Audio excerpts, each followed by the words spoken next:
اور اصل میں حضرت حسین کے قاتل وہ کوفی ہیں، وہ بزدل، وہ منافق جنہوں نے بیعت کر کے بیعت توڑی۔ اس کے بعد واقعہ ہرہ بھی ہوا جو واقعہ کربلا سے بھی بعض اعتبارات سے زیادہ بھیانک اور زیادہ گھناؤنا واقعہ بنو امیہ کی تاریخ ہے، جس کو لوگ جانتے ہی نہیں۔ مدینہ کے کچھ لوگوں نے بغاوت کی اور انہوں نے اس کے خلاف فوج بھیجی، اور فوج کو جب مدینہ فتح کر لیا 3 دن کے لیے حلال کر دیا، جو چاہو کرو، یہاں جسے چاہو مارو، جسے چاہو لوٹو، جس کا گھر چاہو برباد کرو، جس عورت کو چاہو ریپ کرو۔ اور یہ مدینہ النبی کے اندر ہوا۔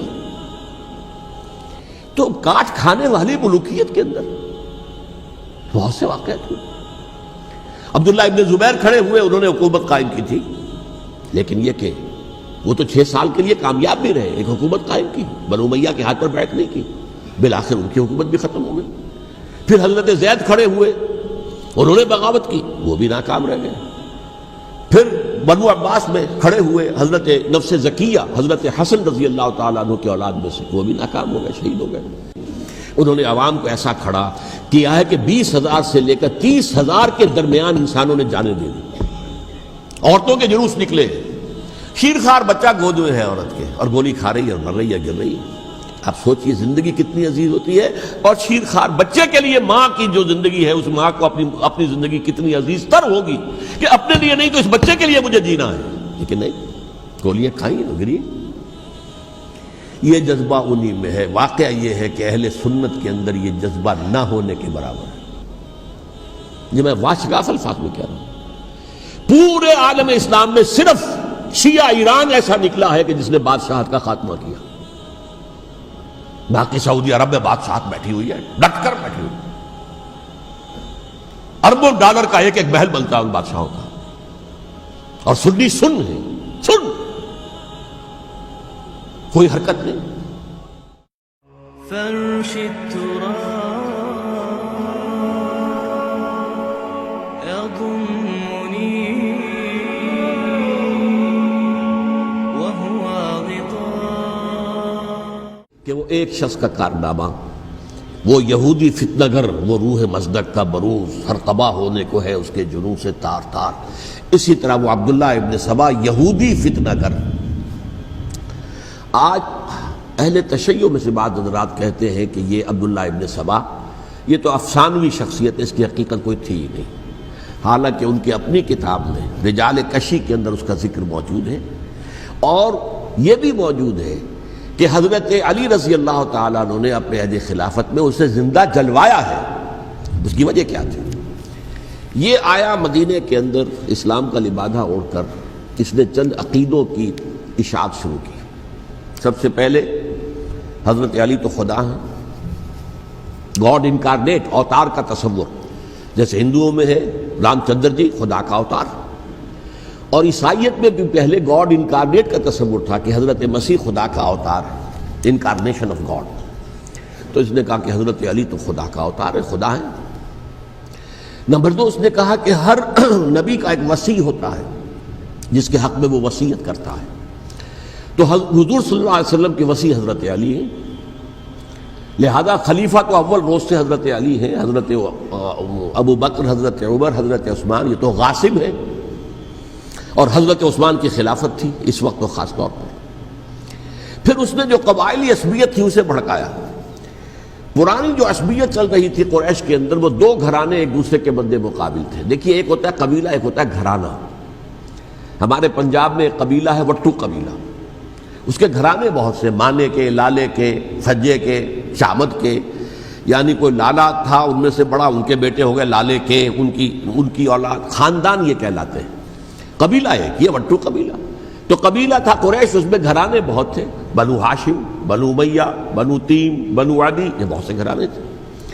تو چوٹی کے 2 گھرانے جو تھے وہ بنو ہاشم اور بنو امیہ، ان کے درمیان چپقلش تھی، مقابلہ، مسابقت، اور یہ مسابقت فی الخیر بھی ہوتی تھی۔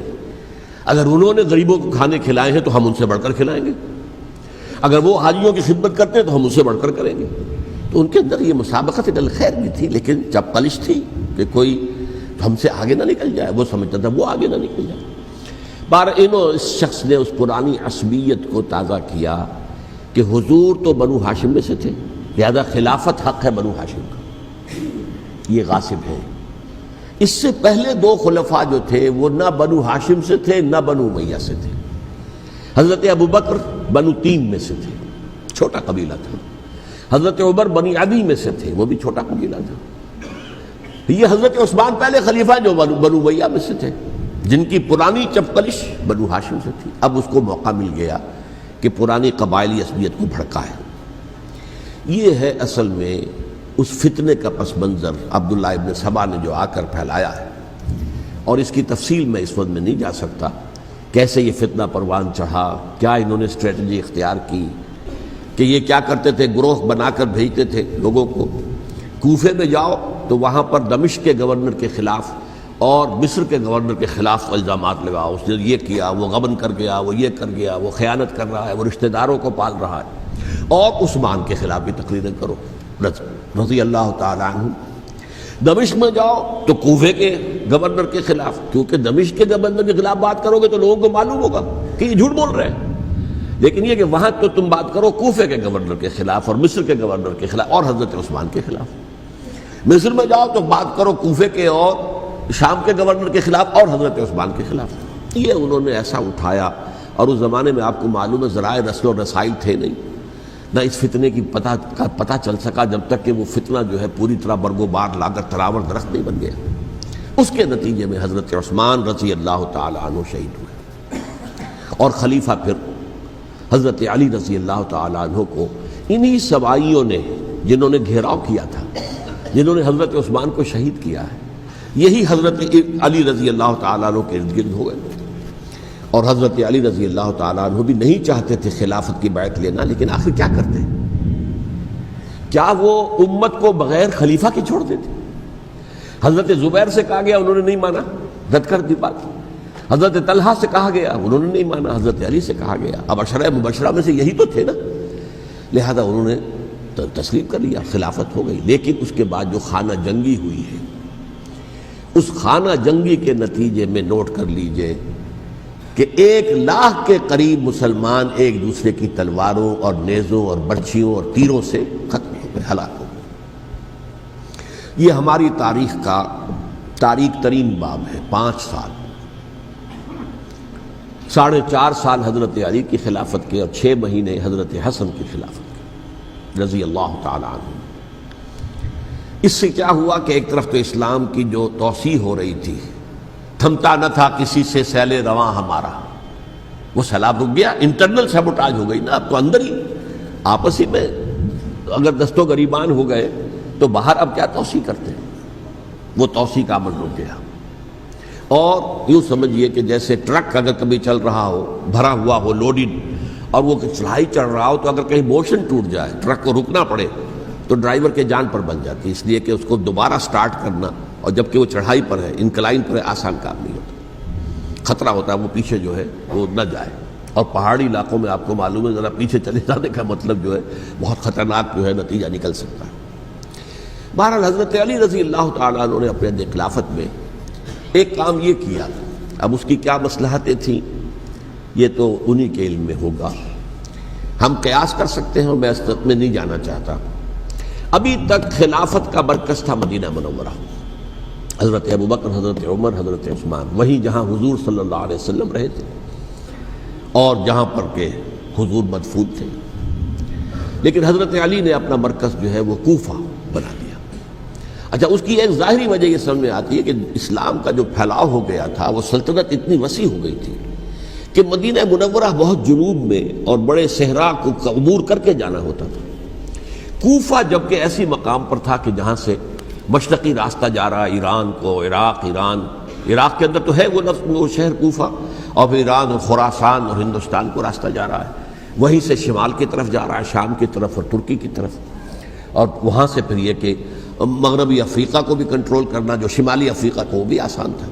بہرحال حضرت علی نے کوفہ کو اپنا مرکز بنایا، اور نتیجہ یہ ہوا کہ سبائیوں کا بھی مرکز وہی بن گیا، چونکہ انہوں نے اپنے آپ کو گردا گرد رکھا حضرت علی کے رضی اللہ تعالیٰ عنہ۔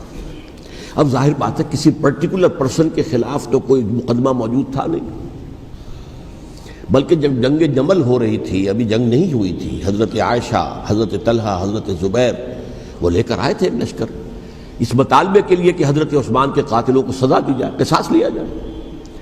حضرت علی رضی اللہ تعالیٰ عنہ سے گفت و شنید ہو رہی تھی، حضرت علی جو ہے اس پر آمادہ ہو گئے کہ ٹھیک ہے، میں جو بھی قاتلین عثمان ہیں ان کو گرفتار کر کے سزا دوں گا۔ عین اسی وقت کوفے کی مسجد کے اندر جو ہے 10,000 کا مجمع کھڑا ہو گیا، ہم سب قاتل عثمان ہیں، لو ہم سے بدلہ کہاں سے لوگے؟ اور انہوں نے کیا کیا، جاتے ہی جنگ چھیڑ دی۔ جب چھڑ جائے تو یا مرو یا مارو، اس کے سلاوہ تو کوئی چارہ کار ہوتا ہی نہیں۔ ایک رات میں 10,000 مسلمان شہید ہوئے، جن میں 2 عشرہ مبشرہ میں سے حضرت زبیر اور حضرت طلحہ رضی اللہ تعالیٰ عنہ۔ تو یہ صورت تھی، سبائیوں نے گھیراؤ کیا حضرت علی کا رضی اللہ تعالیٰ۔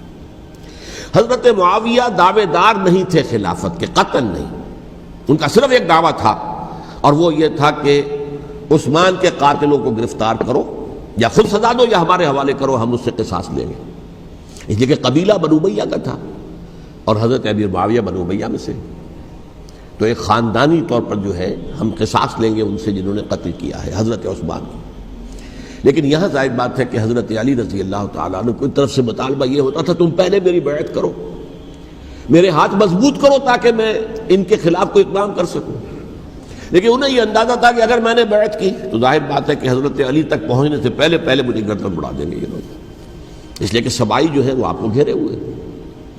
بہرحال ایک عجیب الجھاؤ، ایک ڈائلیما تھا جس کی وجہ سے یہ جنگ چلتی رہی، اور حضرت علی رضی اللہ تعالیٰ عنہ کو انہی کے شیعان علی ہی کے اندر سے وہ جماعت علیحدہ ہوئی تھی جس کو ہم خوارج کے نام سے جانتے ہیں، اور ایک خارجی ملجم ابن ملجم ہی نے حضرت علی کو شہید کیا رضی اللہ تعالیٰ عنہ۔ پھر حضرت حسن رضی اللہ تعالیٰ عنہ، اب دیکھیے کس قدر صحیح بات تھی جو حضرت علی رضی اللہ تعالیٰ عنہ نے فرمائی جب ان سے کہا گیا کہ کیا ہم آپ کے بیٹے حسن کے ہاتھ پر بیعت کر لیں رضی اللہ تعالیٰ عنہ۔ فرمایا نہ میں تمہیں اس کا حکم دیتا ہوں نہ میں اس سے روکتا ہوں، یہ تمہارا معاملہ ہے، امرہم شورا بینہم، تم اپنے باہمی مشورے سے جو فیصلہ کرو گے ٹھیک ہے، میں نہ حکم دیتا ہوں نہ روکتا ہوں۔ اس کا کیا مطلب ہے؟ باپ کے بعد بیٹے کی خلافت ہرگز حرام نہیں ہے، ورنہ کہتے کیسے ہو سکتا ہے میرا بیٹا؟ نہیں، یہ نہیں کہا آپ نے۔ حضرت عمر سے بھی کہا گیا تھا کہ اپنے بیٹے کو نامزد کر دیں، عبداللہ ابن عمر کو، تو انہوں نے جواب میں کیا کہا؟ اسے تو طلاق دینی بھی نہیں آتی۔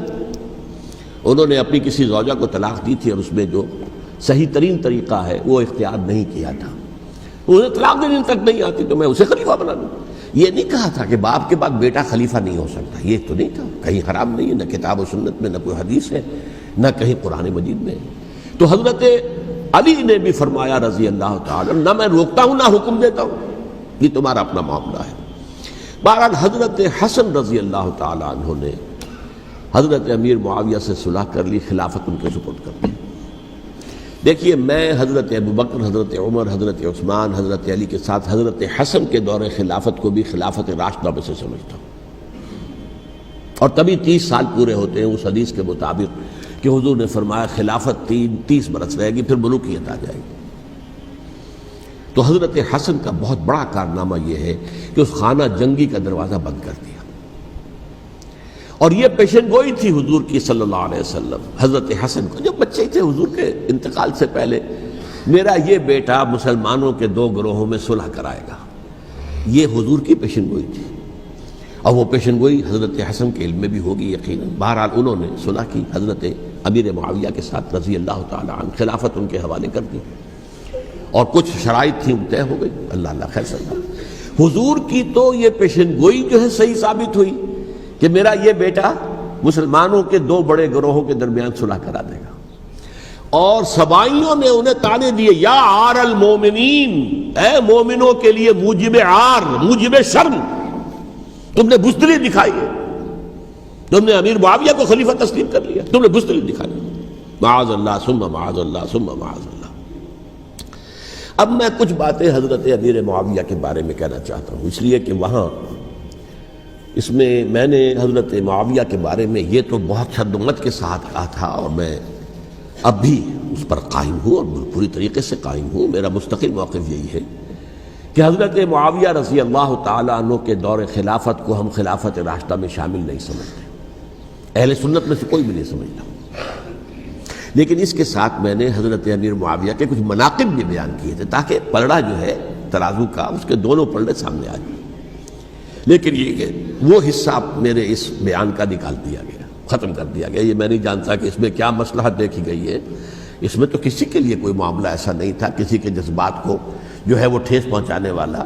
کیونکہ میں نے کہا وہ خلیفہ راشد نہیں تھے، صاف میں نے کہا، بلکہ وہ دور ملوکیت کا آغاز ان سے ہو گیا ہے. بلکہ جب ایک صاحب نے یہ کہا کہ کربلا کے بعد سے دور ملوکیت آ رہی تھی تو میں نے کہا نہیں جناب، دور ملوکیت تو 20 سال پہلے پوری ہو چکی تھی، شروع ہو چکی تھی. حضرت امیر معاویہ کے بھی 20 سال جو ہے وہ دور ملوکیت میں شمار ہوتے. انہیں کسرى العرب بھی کہا گیا، عرب کے کسریٰ جو شہنشاہ ایران کا خطاب تھا، حضرت معاویہ رضی اللہ تعالیٰ عنہ کو کسرى العرب کہا گیا، عرب کا کسریٰ یہ. لیکن دوسری طرف یہ ہے کہ وہ صحابی رسول ہیں رضی اللہ تعالیٰ، حضور کے برادر نسبتی بھی ہیں، حضور کے سالے ہیں. ان کی ہمشیرہ ام حبیبہ حضور کی زوجہ محترمہ ہیں، ام المومنین ہیں ام حبیبہ رضی اللہ تعالیٰ عنہ. پھر کس قدر معتمد علیہ تھے حضور کے کہ کاتبان وحی میں شامل تھے. وحی کی کتابت کرنے والے چند لوگ تھے جنہیں کہ حضور کہتے تھے کہ اب یہ آیت لکھ لو. ان میں سے ایک امیر معاویہ بھی رضی اللہ تعالیٰ. تو بڑے توازن کی ضرورت ہے. دیکھیے صحابہ کرام کا جہاں تک تعلق ہے، اہل سنت کا موقف یہ ہے کہ صحابہ کلہم عدول، صحابہ سب کے سب نیک نیت ہیں اور ان کی روایت جو ہے قبول کی جائے گی، رد نہیں کی جائے گی، ان پر کوئی جرح و تعدیل نہیں ہوگی. اس لیے کہ ان کا تزکیہ محمد الرسول اللہ صلی اللہ علیہ وسلم نے کیا تھا.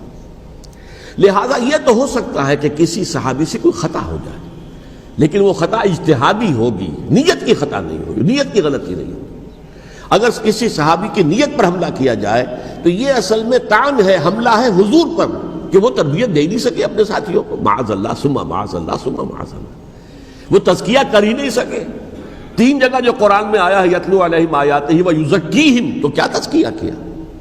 اگر ان کے قریب ترین ساتھی جو تھے، اگر ان کے اندر بھی بدنیتی تھی اور دنیا کی طلب تھی اور دنیا کے اندر اقتدار حاصل کرنے کا جذبہ تھا تو پھر کیا تزکیہ کیا؟ معاذ اللہ ثم معاذ اللہ.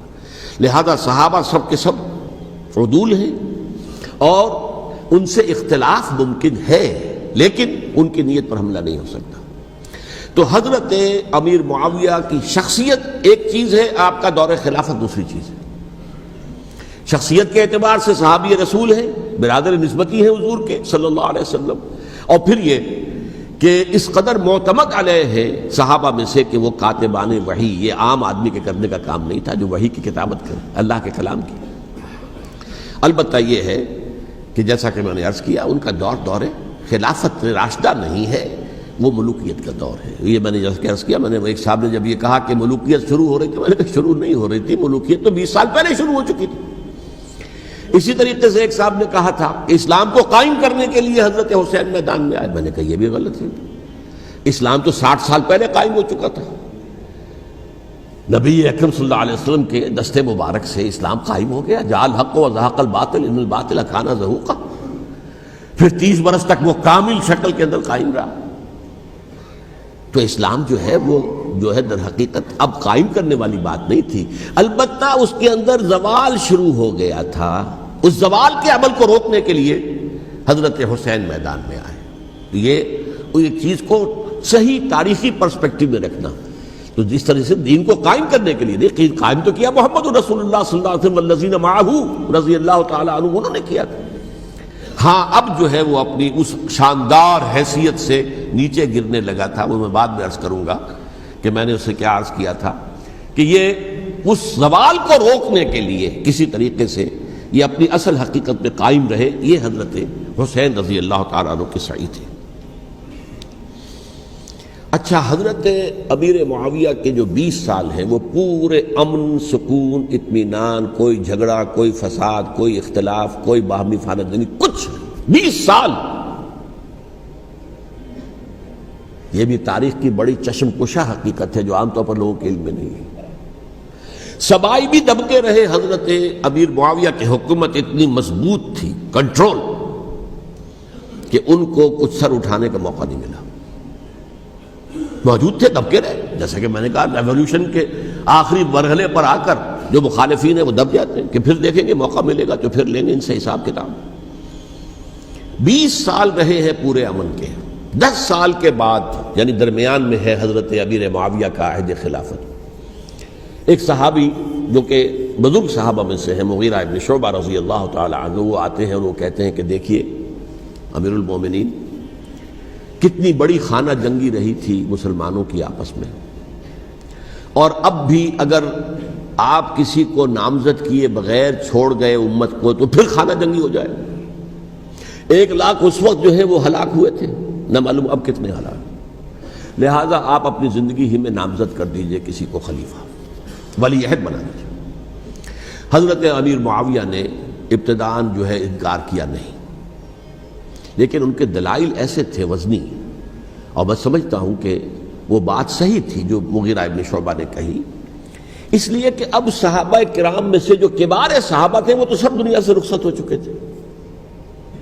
اب تو یا صغار صحابہ رہ گئے تھے جو حضور کے زمانے میں بچے تھے، حضرت حسن، حضرت حسین، عبداللہ ابن زبیر، یہ بچے ہی تھے نا، یا تو وہ تھے، اور یا بالکل نو مسلم تھے، اور نو مسلموں میں بڑی تعداد وہ تھی جو ایرانیوں کی تھی، شامیوں کی تھی، ادھر کی تھی، تو ان کو تو ظاہر بات ہے کہ تربیت نبوی سے کیا خلافت راشدہ سے بھی اکثر و بیشتر کو کوئی حصہ ملا ہی نہیں۔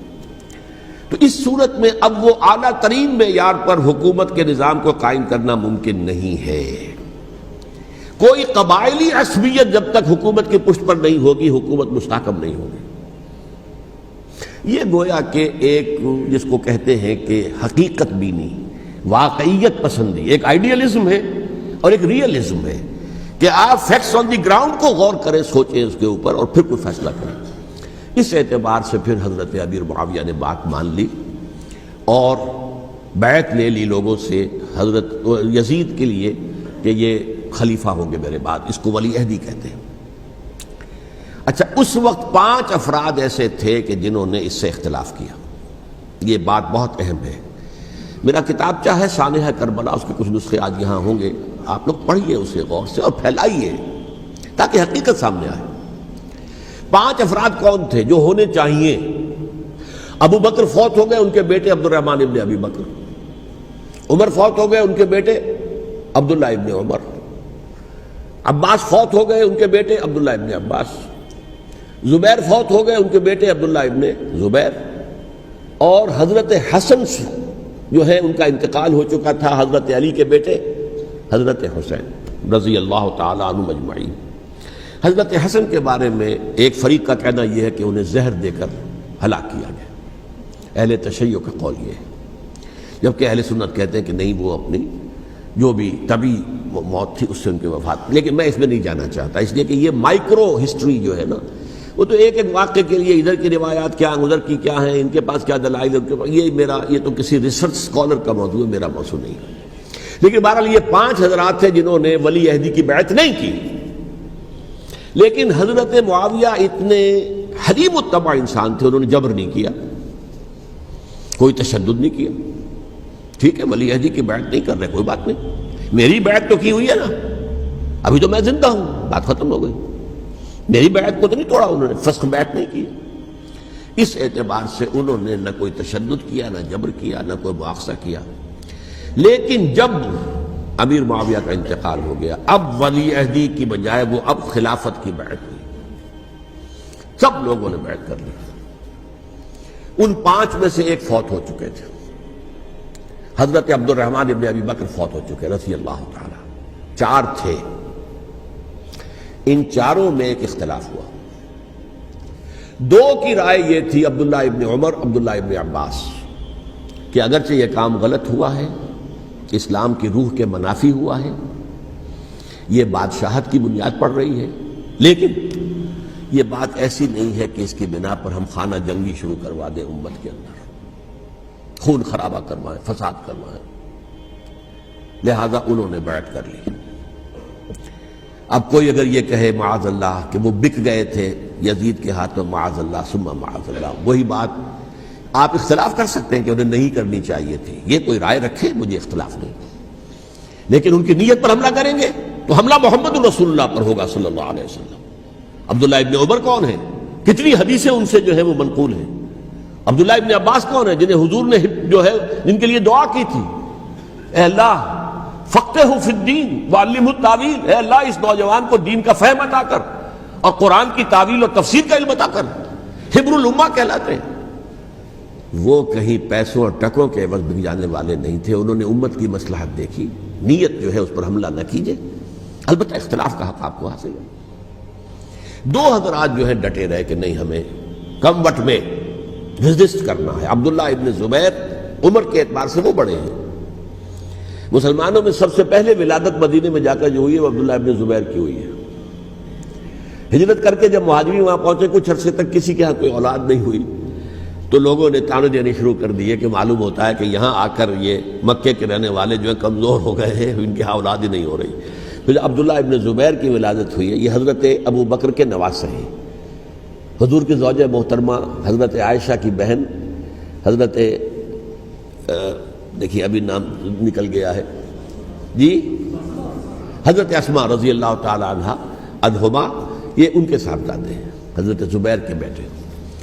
ان کا فیصلہ ہوا کہ ہمیں ریزسٹ کرنا ہے کم وقت میں، ایٹ اینی کاسٹ۔ حضرت حسین ابن علی رضی اللہ تعالی عنہما کا بھی فیصلہ ہوا کہ ہمیں ریزسٹ کرنا ہے کم وقت میں۔ البتہ ان میں بھی ایک اختلاف ہو گیا، یعنی یہ دو تو جڑے رہے، ان دو میں اختلاف ہو گیا۔ عبداللہ ابن زبیر کا کہنا یہ تھا کہ ہمیں حجاز میں رہنا چاہیے، یہ سرزمین ہے جس میں نبوت کی برکات سب سے زیادہ ہیں، یہاں ہم مضبوط قلعے کے اندر ہیں، ہمیں یہاں سے جو ہے ریزسٹ کرنا چاہیے اور ختم کرنا چاہیے اس نظام کے اندر جو خرابی آ گئی ہے اس کو۔ حضرت حسین رضی اللہ تعالیٰ عنہ کے پاس خطوط کا تانتا بنا ہوا تھا، کوفے سے لوگ خط لکھ رہے تھے، آئیے آئیے آئیے، ہم آپ کے ہاتھ پر بیعت کریں گے، ہم آپ کے ہاتھ پر بیعت کریں گے، ہم آپ کے ہاتھ پر بیعت کریں گے۔ یہی وہ کوفہ جو حضرت علی کا دارالخلافہ رہا تھا اور جو پھر سبائیت کا گڑھ بن گیا تھا۔ چنانچہ حضرت حسین نے حضرت مسلم بن عقیل کو بھیجا وہاں پر کہ میرے نمائندے کی حیثیت سے جا کر وہاں پر بیعت لو۔ 10-12 ہزار افراد نے بیعت کر لی، لیکن اس کے بعد یزید کی طرف سے گورنر بنا کے بھیجا گیا ابن زیاد کو۔ ابن زیاد نے آ کر جو تشدد کیا اور سختی کی تو سب کے سب بیعت توڑ کر اور سب منحرف ہو گئے۔ مخلصین تو وہ تھے نہیں، الکوفی لایوفی، کوفی جو ہے وہ تو کوئی وعدہ وفا کرنے والا ہوتا ہی نہیں، بیعت توڑ دی۔ فمن نقص فانما ينقص على نفسه، بیعت کے بعد بیعت توڑ دینا بہت بڑا گناہ ہے، توڑ دی۔ ادھر اطلاع مل گئی حضرت حسین کو، چل چکے تھے، وہ راستے میں تھے کہ وہاں تو مسلم بن عقیل شہید ہو گئے اور سب لوگوں نے بیعت توڑ دی۔ اب واپس جانا چاہتے تھے، لیکن مسلم بن عقیل کے بیٹے جو ہے اڑ گئے۔ یہ عرب کی اپنی ایک جو ہے پرانی ان کی حمیت اور ان کا قبائلی نظام کہ اب ہم اپنے والد کے خون کا قصاص لیے بغیر نہیں جائیں گے۔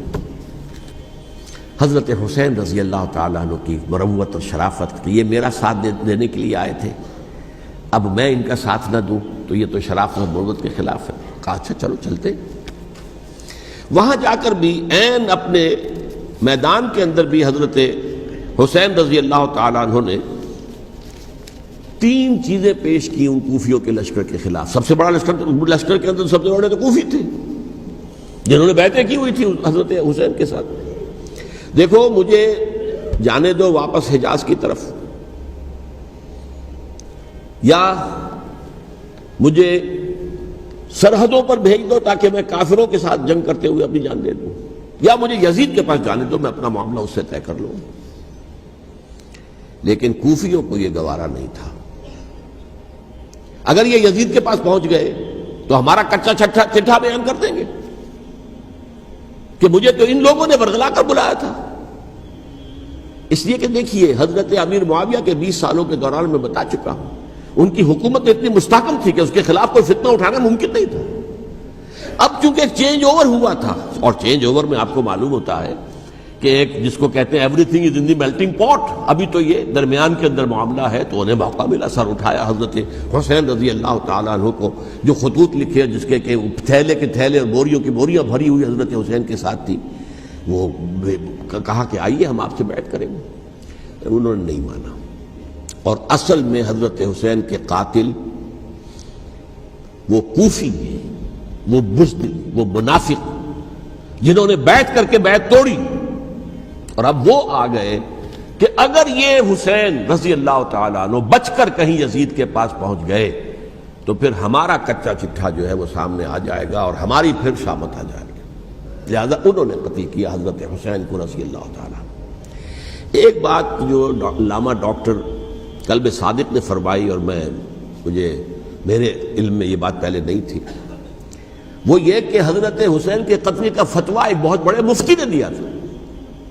یہ بات بھی ذرا سمجھ لیجیے، حضرت حسین رضی اللہ تعالیٰ عنہ کے قتل کا فتویٰ ایک بہت بڑے مفتی نے دیا تھا۔ کیوں دیا تھا؟ اس لیے کہ حضور کی احادیث موجود ہیں کہ جب ایک شخص کی ایک خلیفہ کی بیعت ہو جائے تو دوسرا اگر کھڑا ہو تو اسے قتل کر دو، کھلی حدیث۔ اسی لیے ایک بہت بڑے مفسر بھی ہیں، فقیہ بھی ہیں، قاضی ابن العربی رحمۃ اللہ علیہ، ایک ابن عربی ہیں الف لام کے بغیر، ابن عربی، وہ بہت بڑے صوفی ہیں، فلسفی ہیں، اندلس کے ہیں۔ یہ قاضی ابن العربی ہیں جنہوں نے قرآن کی ایک تفسیر لکھی ہے اس اعتبار سے کہ صرف ان آیات کی تفسیر جن سے کہ فقہی احکام جو ہیں ان کا استنباط ہوتا ہے۔ یہ دو تفسیریں اس طور سے لکھی گئی ہیں قرآن مجید کی، احکام القرآن ان کا نام ہے دونوں کا، جن میں سے ایک جو ہے قاضی ابن العربی کی ہے۔ ان کا ایک جملہ نقل ہوتا ہے، قتل الحسین بسیف جدہ، حسین قتل ہو گئے اپنے ہی نانا کی تلوار سے۔ وہ تلوار کیا تھی؟ جب کسی کی بیعت ہو چکی ہو پھر کوئی کھڑا ہو مدعی خلافت، قتل کر دو۔ میرے نزدیک حضرت حسین مدعی خلافت نہیں تھے، یہ بات اس وقت سامنے لوگوں کے نہیں آئی، بلکہ حکومت نے یہ باور کرا دیا کہ یہ تو باغی ہے، یہ مدعی ہے خلافت کے۔ انہوں نے تو دعویٰ نہیں کیا خلافت کا، وہ تو صرف اس عمل کو روکنے کے لیے میدان میں آئے تھے۔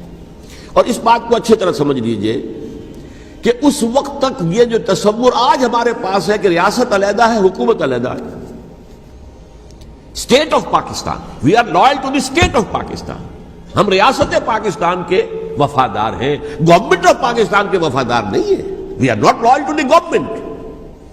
گورنمنٹ تو کبھی بے نظیر کی تھی، ہم اس کے خلاف تحریک چلا رہے تھے، یا کبھی کسی اور کی تھی اس کے خلاف تحریک چل رہی ہے، یا کبھی ضیاء الحق کی تھی اس کے خلاف تحریک چل رہی ہے۔ گورنمنٹ کو بدلنا تو عوام کا حق ہے، آج، اس وقت نہیں تھا۔ اس وقت ریاست اور حکومت کا کوئی فرق نہیں تھا، لہذا جو حکومت سے اختلاف کرے گویا کہ باغی ہے۔ یہ ہے اصل میں وہ پیچیدہ مسئلہ کہ کیوں کسی مفتی نے فتویٰ دے دیا، اس لیے کہ اس وقت تک ریاست اور حکومت کا فرق واضح نہیں تھا دنیا پر۔ یہ تو ابھی کوئی 100-150 سال کی بات ہے کہ آج ہمارا جو پولیٹیکل سائنس کا ایولیوشن ہوا ہے وہ اس اسٹیج تک پہنچ گیا ہے کہ اسٹیٹ علیحدہ ہے، حکومت علیحدہ ہے۔ حکومت تو اسٹیٹ کے 3 آرگنز میں سے ایک آرگن ہے، ایڈمنسٹریشن حکومت کی ہے، جوڈیشری ہے اور لیجسلیچر ہے، 3 آرگنز ہیں بڑے بڑے، ان میں سے ایک ہے۔ تو حکومت کو بدلنا تو عوام کا حق ہے، چاہے وہ ووٹ کے ذریعے بدلے، چاہے ایجیٹیشن، اگر پرامن ایجیٹیشن ہے اس سے حکومت کو بدلنے کا حق حاصل ہے دستوری طور پر ہر اعتبار سے۔ اس وقت یہ نہیں تھا، لہذا صورتحال یہ بن گئی کہ حکومت وقت نے باور کرا دیا مسلمانوں کو، ورنہ سوچئے نواسہ رسول کو قتل کرنا کوئی آسان کام تھا؟ آخر سب کلمہ گو تھے کہ نہیں تھے؟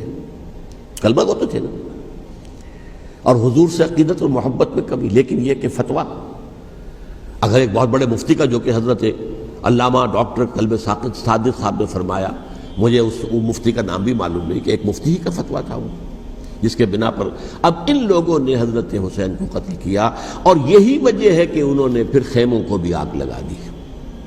وائی حالانکہ دیکھیے اگر دشمنی کا انتقام ہوتا تو حضرت علی بن حسین جو بیمار تھے، جو بعد میں زین العابدین رحمۃ اللہ علیہ کے نام سے پھر یہ اہل تشیع کے چوتھے امام معصوم ہیں، حضرت علی، حضرت حسن، حضرت حسین، اور پھر حضرت علی بن حسین زین العابدین رحمۃ اللہ علیہ، کیا ان کو بھی قتل کر دیتے؟ حضرت حسین کی نسل ہی ختم ہو جاتی، لیکن نہیں کیا۔ آگ کیوں لگائی؟ آگ اس لیے لگائی کہ وہ جو ڈاکومنٹری پروف ہے ہماری غداری کا یزید کے خلاف حضرت حسین کو جو ہم نے دعوت دی، وہ جو ڈاکومنٹری پروف خطوط کی شکل میں موجود ہے وہ ختم ہو جائے، ڈسٹرائے ہو جائے۔ اس کے لیے انہوں نے خیموں میں آگ لگائی۔ بہرحال یہ ہے تاریخی پس منظر، یہ اسی سبائی فتنے کا تسلسل ہے جس نے سب سے پہلے حضرت عثمان کی جان لی رضی اللہ تعالیٰ عنہ، 5 سال تک مسلمانوں میں خانہ جنگی رکھی ہے، حضرت علی کو پھر شہید کیا، اور اس کے بعد جو ہے 20 سال حضرت امیر معاویہ کے تو سر نہیں اٹھا سکے، لیکن پھر جب ایک چینج اوور ہو رہا تھا تو اس وقت انہوں نے موقع غنیمت سمجھا کہ اب کھڑے ہو جاؤ اور اب دوبارہ ایک فتنہ جو ہے اس کو امت کے اندر پیدا کر دو۔ اچھا، اس معاملے میں ایک بات جو میں نے وہاں کہی کہ ہمارے ہاں شاعرانہ جو مبالغہ آمیزی ہے، یہ میری گفتگو کا حصہ انہوں نے حذف کر دیا ہے، اور میں نے ایک سنی شاعر، بہت بڑے عالم، جن کے حوالے سے آج بھی میری تقریر ہوگی خالق جناح ہال میں، مولانا محمد علی جوہر کے ایک شعر کے حوالے سے کہا کہ قتل حسین اصل میں مرگ یزید ہے، اسلام زندہ ہوتا ہے ہر کربلا کے بعد۔ میں نے کہا بالکل محمل شعر ہے، اسلام مرا ہی نہیں تھا، زندہ ہونے کا کیا سوال؟ اور اگر کسی درجے میں مزمحل یا زخمی ہوا تھا تو وہ تو رہا، کربلا کے بعد بھی رہا، یزید کی حکومت بھی رہی، بنو امیہ کی حکومت بھی چلی، کوئی تبدیلی تو نہیں آئی۔ یہ کیا کہہ رہے ہیں اسلام زندہ ہوتا ہے کربلا کے بعد؟ میں نے کہا اسلام مرا نہیں تھا۔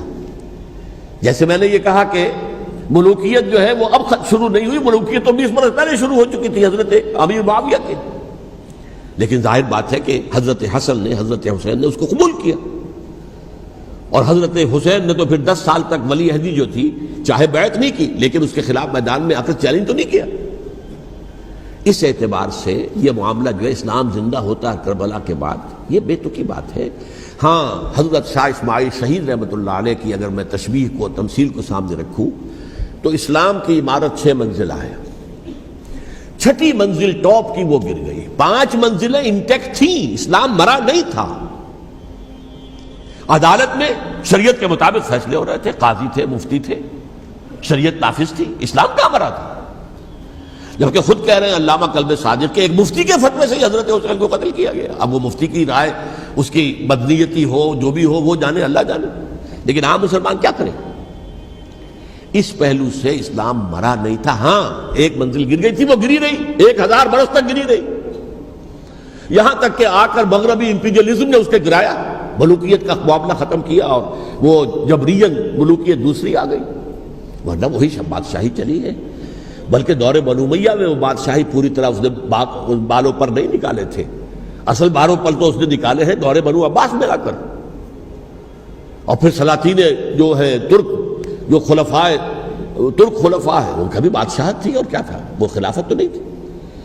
تو یہ تو اسلام میں جو بھی نقص واقع ہو گیا تھا، کبھی واقع ہو گئی تھی، وہ جو کی تو برقرار رہی، اس کو بھی تسلیم کیا۔ میں اللہ کا شکر ادا کر کے کہتا ہوں کہ دونوں حضرات، دونوں شیعہ دانشور اور بڑی اعلیٰ سطح کے جو شیعہ عالم تھے، انہوں نے اس بات کو تسلیم کیا اور میری اس بات کو چیلنج نہیں کیا۔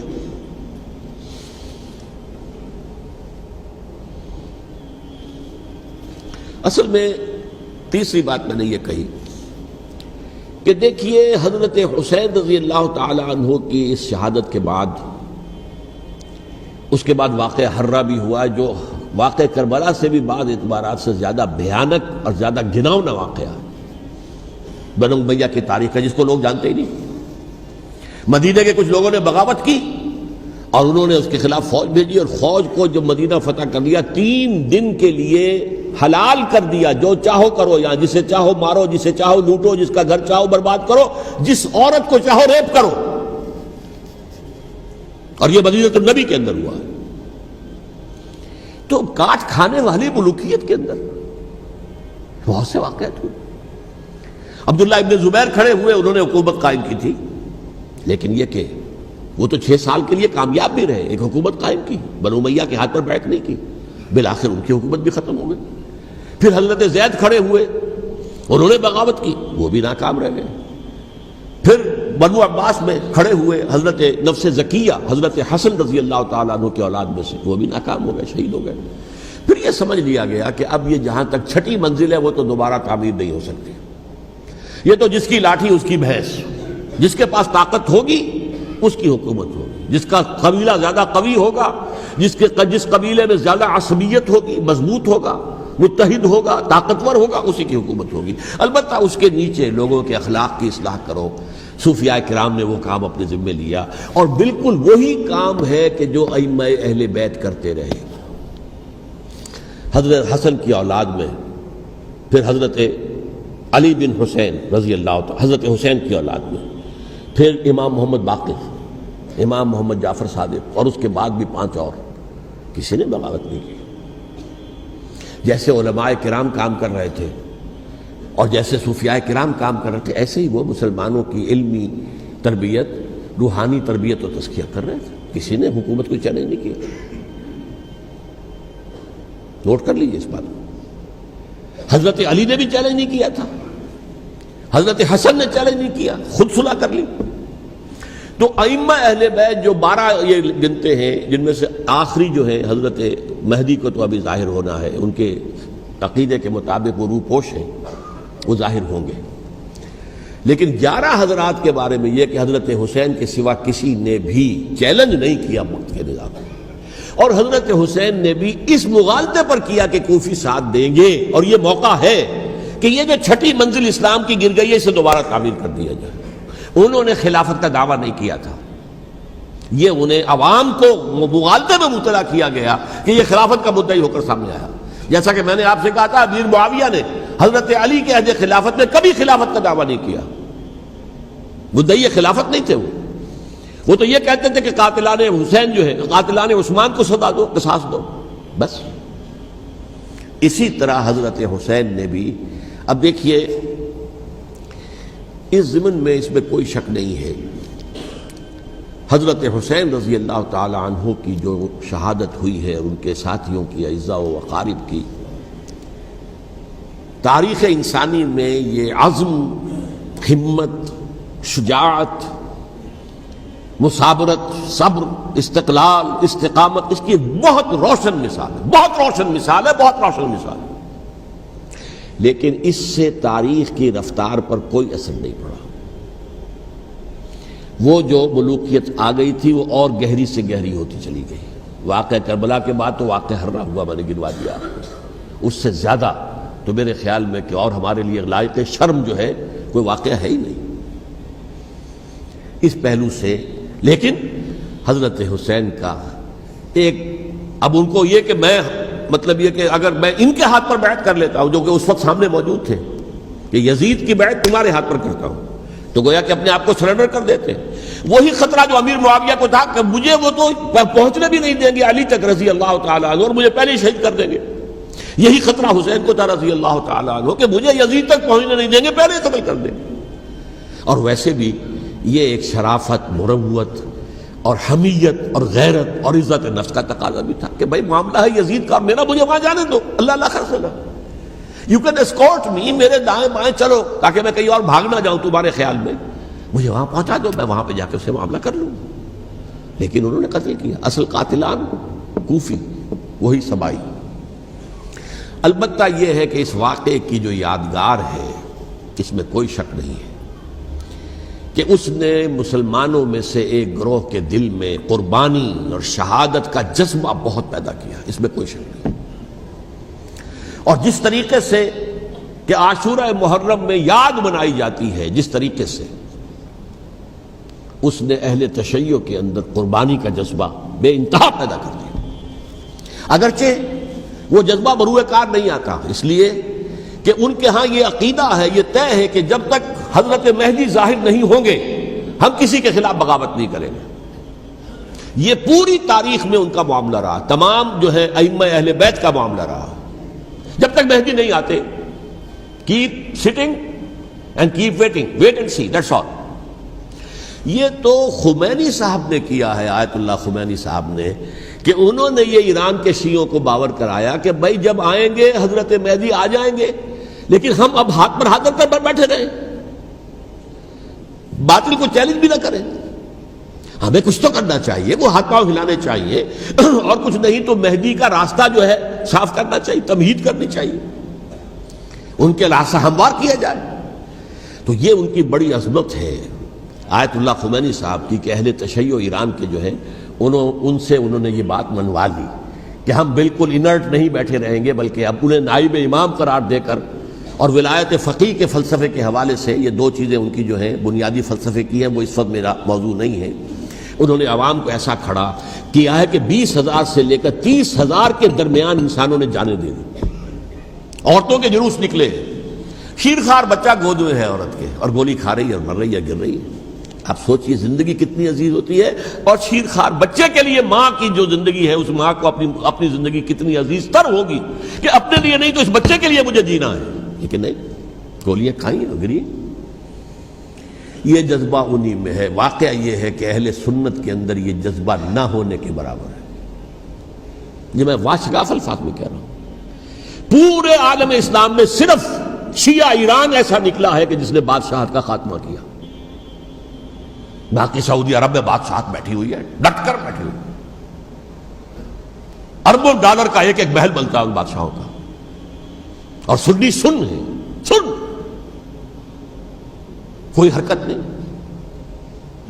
وہ تو اب جو حرکت ہو رہی ہے وہ اینٹی امریکن حرکت ہے جو ہو رہی ہے، وہ در حقیقت وہ مسئلہ بالکل دوسرا ہے جو اس وقت ہو رہا ہے، لیکن یہ کہ عالم اسلام میں کوئی تحریک ایسے نہیں اٹھی۔ یہ اہل تشیع میں ہے جو بالکل استثنائی بات ہے کہ انہوں نے جو ہے ایک ایسا بادشاہ جس کو کہا جاتا تھا کہ اس کا جو اسلحہ خانہ ہے وہ ایشیا میں سب سے بڑا اسلحہ خانہ ہے، جو 2500 سالہ پرانی جو ایک عظمت تھی ایران کی، اس کو دوبارہ تازہ اور زندہ کرنا چاہتا تھا۔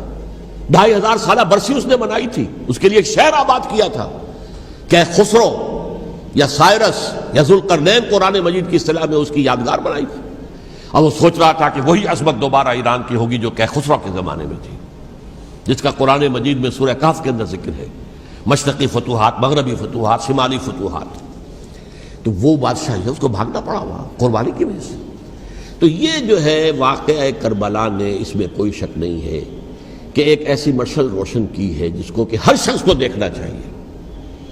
یہ بھی انسان، جیسے کہ اقبال نے ایک شعر کہا تھا غالب کے لیے، فکر انسان پر تیری ہستی سے یہ روشن ہوا ہے، پرے مرغ تخیل کی رسائی تاک ہو جا۔ تو فکر انسان پر حضرت حسین کی قربانی سے یہ واضح ہوا ہے کہ انسان کس حد تک جا سکتا ہے قربانی دینے کے لیے اپنے کسی مقصد کے لیے۔ مقصد ان کا جو تھا، میں نے اسی لیے آیت پڑھی تھی، معاذ اللہ ثم معاذ اللہ۔ میں ایک آخری بات جو کہہ رہا ہوں وہ نوٹ کر لیجئے، ایک خاص انتہائی نقطۂ نظر کے عام کیے جانے کی وجہ سے سنیوں میں بھی ایک انتہائی رد عمل پیدا ہوا ہے، ایکسٹریم رائٹسٹ سنیز۔ اگر ایک طرف سے حملہ کیا گیا ہے حضرت عثمان کی نیت پر، ان کو خیانت کا الزام لگایا گیا، ان پر اقربا پروری کا الزام لگایا گیا، حضرت ابو موسیٰ اشعری پر خیانت اور غداری کا الزام لگایا گیا، یہ ساری چیزیں اگر صحابہ کرام کے اوپر ہوئی ہیں، امیر معاویہ پر، امیر اور عمرو بن العاص پر، تو جواب میں کچھ لوگ کھڑے ہو گئے، حضرت علی وہ اقتدار کے طالب تھے، معاذ اللہ ثم معاذ اللہ ثم معاذ اللہ۔ یہ اہل سنت کا موقف نہیں ہے۔ حضرت حسین اقتدار کے طالب تھے، ہرگز نہیں، ہرگز نہیں، ہرگز نہیں۔ وہی اصول جو میں نے بتایا تھا سب کے لیے لاگو رہے گا، وہ امیر معاویہ کے لیے ہے تو حضرت علی کے لیے بھی ہے، حضرت حسین کے لیے بھی ہے۔ یہ نیک نیت ہے، آپ ان کی کسی رائے سے اختلاف کر سکتے ہیں لیکن ان کی نیت پر حملہ نہیں کریں گے۔ نیت پر حملہ کریں گے آپ کا ایمان بالرسالت جو ہے وہ بدبو ہو جاتا ہے۔ یہ رسول کے ساتھ بھی ہے، رسول نے ان کا تزکیہ کیا، یتلو علیہم آیاتہ ویزکیہم، اس کا سارا عمل محمد کا کیا ہوا ہے صلی اللہ علیہ وسلم۔ تو صحابی کے معاملے میں یہ ہمارے ہاں ان کو اہل سنت جو ہیں جو معتدل مزاج کے، اور اکثریت ان کی، یہ تو چند لوگ ہیں، ذرا قلم چلا لیتے ہیں تو ان کی بہت سی کچھ چھوٹی چھوٹی کتابیں بھی شائع ہو گئی ہیں بہت، لیکن انہیں اہل سنت نے قرار دیا ناسبی یا خارجی۔ جیسے خوارج نے کہا تھا حضرت علی بھی کافر ہے اور حضرت امیر معاویہ بھی کافر ہے، حضرت عمرو بن العاص بھی کافر ہے، معاذ اللہ ثم معاذ اللہ۔ ایسے ہی کچھ لوگ حضرت حسین پر بھی الزام لگاتے ہیں کہ اقتدار کی ہوس اور طلب کے اندر انہوں نے یہ سارا سفر کیا تھا، اور بس یہ ہے کہ وہ جو بازی تھی وہ ہار گئے، اللہ اللہ خیر صلی اللہ، اس سے آگے کیا ہے معاملہ، نہیں، معاذ اللہ ثم معاذ اللہ۔ اسی لیے میں نے آیت آج جو پڑھی تھی ایک اور جو بہت بظاہر آپ کو معلوم ہوئی ہوگی، غیر متعلق ہے میرے آج کے عنوان سے، تلک الدار الآخرۃ نجعلها للذین لا یریدون علوا فی الارض ولا فسادا۔ یہ سورہ قصص کے آخری آیات میں سے، دیکھو یہ آخرت کا گھر جو ہے وہ ہم خاص کر دیں گے ان لوگوں کے لیے جو اس زمین میں اپنے اقتدار کے طالب نہیں ہوتے. زمین میں اقتدار کے طالب ہو گے فساد ہو جائے گا. تم بھی طالب میں بھی طالب، جھگڑا ہوگا، لڑائی ہوگی، دنگا ہوگا، فساد ہوگا.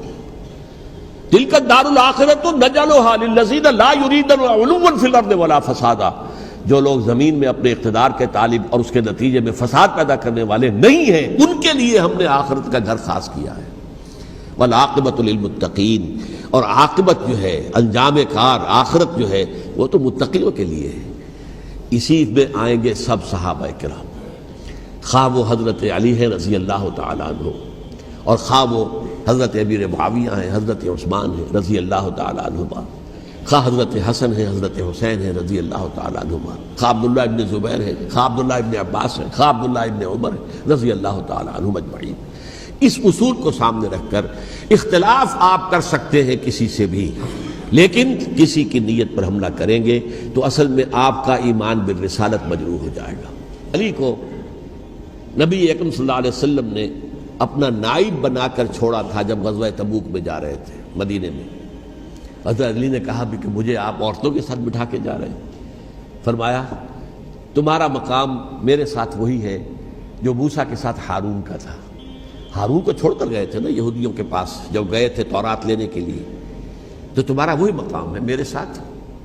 تو یہ حضرت علی ہے رضی اللہ، ان کے بارے میں میرا، ان کی کیا عظمت میری نگاہ میں. تو یہ 3 کتابچے ہیں، مجھے نہیں معلوم تیسرا یہاں ہے یا نہیں ہے، بہرحال آپ لوگوں کو ریکمینڈ کر رہا ہوں کہ ان کا مطالعہ کریں.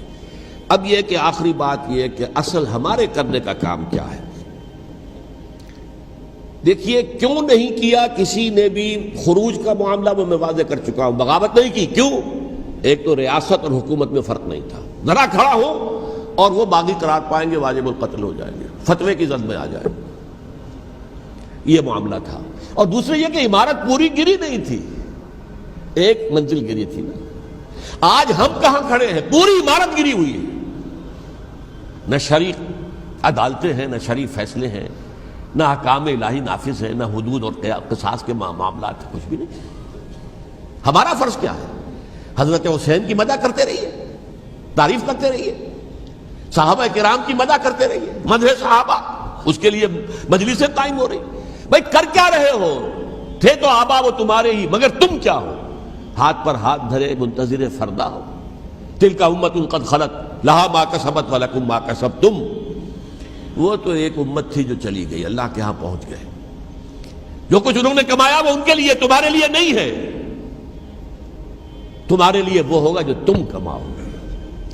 ہمارے لیے راستہ اب یہی ہے کہ خلافت راشدہ کے مکمل نظام کو اثر نو قائم کرنے کے لیے منہج انقلاب نبوی کو اختیار کریں.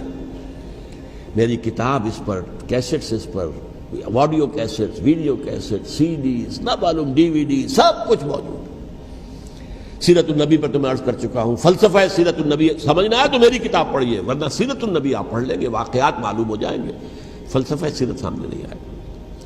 اس کا آپ مطالعہ کریں گے میری کتاب سے. اور دوسرے یہ کہ یہ خلافت قائم کرنے کے لیے جو جد و جہد ہم کر رہے ہیں، تحریک خلافت پاکستان جس کا میں داعی ہوں ادنا سا، وہ تنظیم نہیں ہے، میں اس کا امیر نہیں، وہ ایک تحریک ہے. جیسے تحریک پاکستان کہلاتی تھی جس کی تنظیم تھی مسلم لیگ، پارٹی کا نام مسلم لیگ تھا، لیکن تحریک پاکستان. اس طرح تحریک خلافت پاکستان وہ ہم نے چلائی ہے تنظیم اسلامی کے تحت. یہ خلافت جب پہلی چلی تھی آج سے 84 سال قبل، نومبر 1921 میں خالد دینا ہال میں وہ مقدمہ چلا تھا، جس کے نتیجے میں بڑے بڑے جو لیڈر تھے ہمارے، مولانا محمد علی جوہر اور مولانا حسین مدنی اور مولانا ابوالکلام آزاد، ان سب کو 2 سال کی قید کی سزا سنائی گئی تھی. بغاوت، مقدمہ بغاوت، یہ خالد دینا ہال. اسی میں سن 91 یا 92 میں نے 3 دن تقریریں کی تھیں، جن میں آج سے پھر میں 3 تقریریں کرنے والا ہوں. ایک آج شام کو، ایک کل شام کو رات 9 بجے، آج بھی کل بھی، ایک پرسوں اتوار کی صبح کو 10 بجے ہے کیا 11 بجے. تو ان میں آپ حضرات شرکت فرمائیں تاکہ اصل جو ہمارے کرنے کا کام ہے، تاریخ کو بھی سمجھنا چاہیے، تاریخ کے عوامل کیا ہیں، کیا پس پردہ عوامل کار فرما تھے، کیا کسی شے کی اصل حقیقت ہے، وہ سمجھنا چاہیے.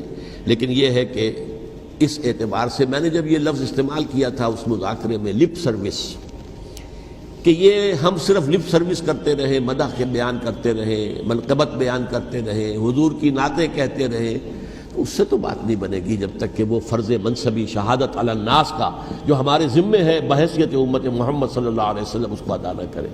مجھے خوشی ہے کہ اس کی بھی تائید دونوں حضرات نے کی، ہاں یہ لپ سروس کا معاملہ ہے۔ اللہ تعالی حضرت حسین کے نقش قدم پر چلتے ہوئے، بلکہ اصل میں تو ہمارے لیے اسوہ رسول ہے محمد صلی اللہ علیہ وسلم کا، اس پر چلتے ہوئے ہم پاکستان میں اسلام کا نظام خلافت قائم کرنے کی جد و جہد کریں۔ اقول قولی ھذا واستغفر اللہ لی ولکم ولسائر المسلمین والمسلمات۔